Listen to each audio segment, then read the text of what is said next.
way back in 2013. I was 22 years old and wanted to sell an old computer I had. It wasn't good enough to take into a shop or anything. It was kind of a piece of junk that I thought someone else could find use of. At the time, Craigslist was the only place I really knew of that you could post and sell things on, and honestly, I'd never heard any bad things happen from it. It seemed like an easy access site that people nearby could get discounts from. I trusted the area I lived in as well, so I really had no second thoughts when I listed the PC on the site. It only took a day before I received an email from someone willing to pay me that listed price, assuming it worked as I said it did. I assured him he could test it out when he picked it up, and we set to do the exchange the following morning. He said his name was Cameron, and that he'd send me an email when he was on his way over.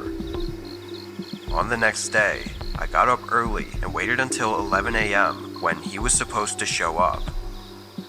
I was expecting his email to say he was coming, but he never sent anything.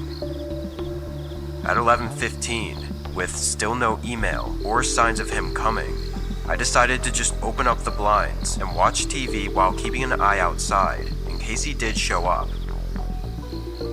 There was nothing until about 11:45. From the corner of my eye, I saw a car slowly coming down the road and up to the front of my house. They stopped right on the curb, keeping the car running. Thinking it was them, I paused the TV and waited, but several minutes passed and the car didn't move or turn off. Then they suddenly just turned back onto the road and drove away. I got up and went to the window, looking at the road and just really not understanding what that was. I didn't know if it was Cameron or just some random person that coincidentally stopped there for some reason. I closed the blinds and sent an email to Cameron asking if he was coming, but there was never any response.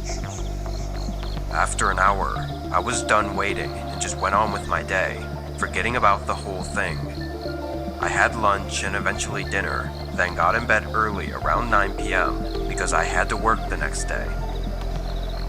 I fell asleep quickly, but woke up sometime after. I looked at the clock. It was only 11. It had barely been 2 hours. I closed my eyes again and tried to get back to sleep, but a very faint thump forced my eyes open again. I stayed laying there quietly, waiting to hear another so I could figure out what it was. Only a moment later, it came again. It was from somewhere downstairs, but it wasn't something I'd heard before. I had no idea what it could be. Worried there may be a problem with the house, I got up and went into the hallway, then over to the stairs, hearing it several more times as I made my way downstairs. It also started to get louder, being much more than just a quiet thump. I slowed down, stepping quietly through the kitchen, and turned the corner into the back hall. As I stared down the dim hallway, another thud rang through the house from directly at the end. When my eyes adjusted, I could see the faint outline of a figure moving outside the window. My heart stopped for a second. Then another heavy thud shook the window, causing me to jump and step back. The figure stood still and faced the window. Then the shadow slowly became more clear as they leaned their face close, pressing against the glass as I saw their eyes lock on me. That moment of horror felt to have lasted for minutes, but I know it was only a second or two before they quickly backed up and sprinted away. I ran and called the police, but they had obviously gotten away by then. Despite it seeming like an easy case of it being the man from Craigslist, Cameron, it wasn't so simple. There really was no evidence of it being him, other than it happening on the same day I was supposed to meet him. I don't know what they wanted either, but the bolt holding the window down had divots on the outside, as if they were trying to break it out of the window seal. I never found out anything else, but I also never took to using Craigslist again.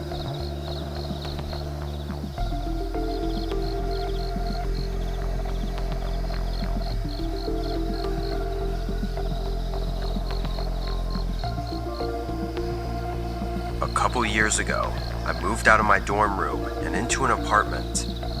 Of the few pieces of furniture that we had in the dorm, none of it was mine, so I was basically in need of everything.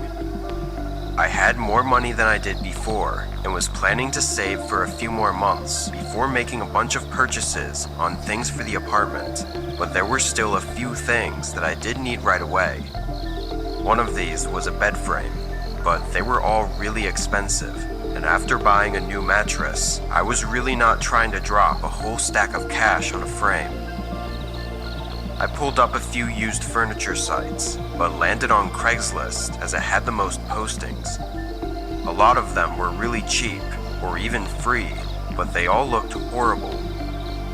Then I came across one that wasn't too bad. It was just a plain old wooden bed frame that didn't look too beat up. I sent a quick email asking if it was still available, then went on with my search. A minute later, I got a reply. The man said it was still available for $35. That was a perfect deal for me, so I quickly accepted his offer and we set up a time to meet later that day at 6. While I waited, I unboxed some things and moved a bunch of stuff around in the bedroom to make some space for the frame. And then at 5:30, the man emailed me his address. It was 20 minutes away in an area that I hadn't been to yet, though I wasn't exactly familiar with anywhere too well since I just moved. I grabbed some cash and headed out. As I drove, I looked around frequently to try to get myself familiar with what was around, but about halfway there, everything sort of dropped off. The town I was in very quickly ended, and the area became a lot less populated with buildings and houses. It was not what I expected. As I got to the neighborhood his house was in, I felt a little bit better seeing that the houses weren't too far apart, and it did look mostly normal. However, they were definitely not nice-looking houses. I pulled up to the address and parked in the driveway. The lights were on, and the front door was left open. I got out and walked up, ringing the doorbell. The man came a moment later. He was tall and heavy, wearing a hat and jacket as he invited me inside. He didn't really look strange in any way, but something about him made me feel strange. It was just the way he talked, I guess, kind of like we'd been buddies for years. I followed him upstairs and down the hallway that led to a small spare bedroom. We stepped into the room, and I was immediately confused. The room looked occupied, with a dresser, nightstands, and even clothes laying around. And even the bed frame had a mattress on it with sheets and blankets. I clarified with him that I was only wanting to buy the bed frame and not the mattress or anything else, and he said of course. I looked back over at the bed frame, seeing it looked like it was fine enough, so I said I'd buy it. He smiled and offered to help me drag it out to my truck, but said he'd want a drink before we get to it.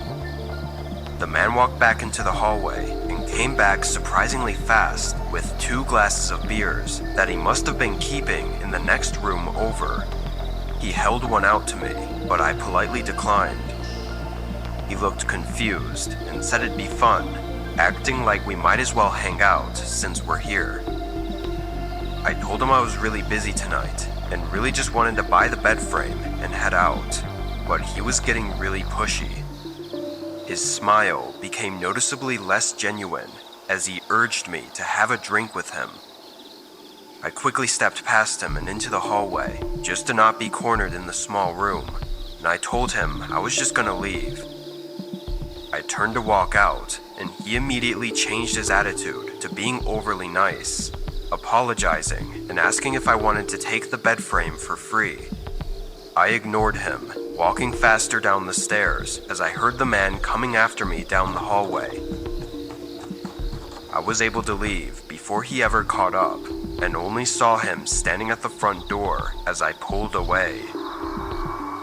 Maybe he was just some lonely guy living out there that wanted a buddy to hang out with, but it was all just a little too strange.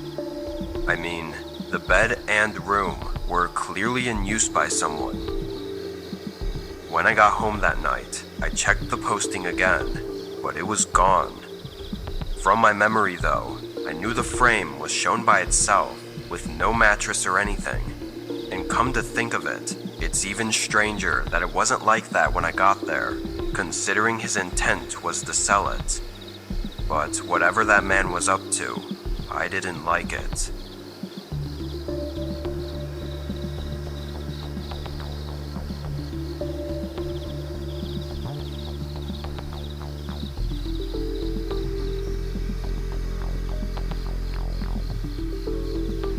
I'm a 29-year-old female, and this happened to me just 3 years ago now. I didn't live anywhere near my family at the time, but one of my family members was having something serious go on, and I needed to be there for a few months at least. My options for living while there were either a hotel, which would be incredibly expensive, or rent a place from a private owner. Finding someone who will rent out for only a few months is not an easy task. Most people's absolute minimum is 6 months.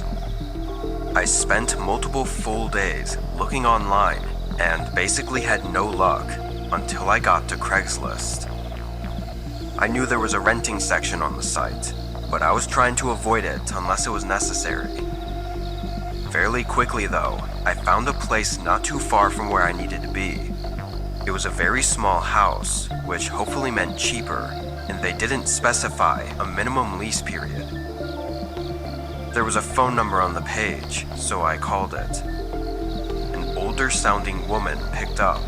She talked very slow, but we had a conversation about the property and pricing, and she was kind enough to let me only do a 4-month lease. Fast forward to a few weeks later, I arrived at the property.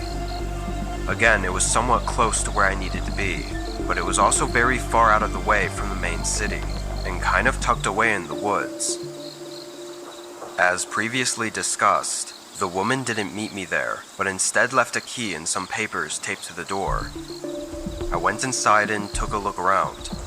It was very old and kind of cramped. I did a bit of unpacking, then rested after the long drive, not doing much else other than watching TV. Around 7 though, there was a knock at the door. I got up and checked my phone, not seeing any text from the lady saying she was coming over. I walked up and looked out the peephole. There was a man standing a few feet away from the front of the porch. I opened it. "Hi, how can I help you?" He kept a serious face as he explained that he was here for the fireplace cleaning. I looked over at his van that was parked in the driveway behind my car, then back at him. "It's a little late, isn't it? Almost 7:30. He shrugged and said that's what it was scheduled for. I told him to wait a minute, closing the door and walking back to the living room. I texted the lady and tried calling as well, but couldn't get a hold of her. I then went over to the fireplace, and it wasn't all that dirty. I didn't really know what to think because it wasn't my house. Maybe it was just a cleaning service that the lady had scheduled as part of prepping the house for me. This might sound odd, but fireplace cleaning was almost such a random service that I thought the man likely wasn't lying. Like, if he said he was a plumber or something generic, I probably would have been more skeptical. I went back, and when I opened the door, the man was now standing right on the porch, just a couple feet from me. It almost scared me, not expecting him to be so close all of a sudden. Before I could say anything, he said he was trying to get out on time tonight and needed to start now, then stepped closer and put his hand on the door, gently pushing it a bit more open.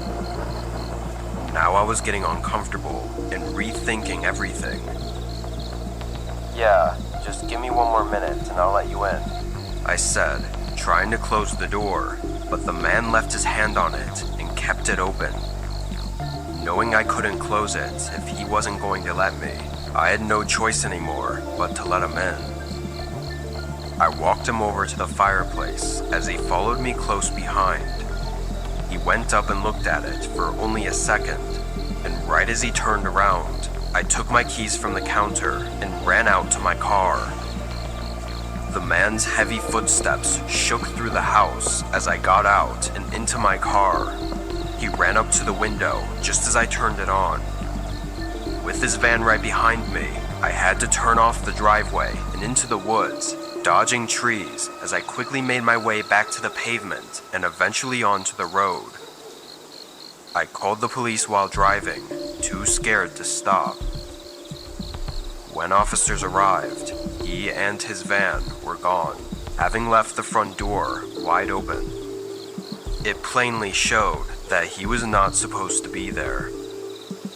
Of what the police and I know, the man probably knew that this house was being rented out, and that whoever the new resident was, they wouldn't know if he was actually scheduled to clean the fireplace or not, so he might be let in. From there, it's anyone's guess as to what he planned on doing.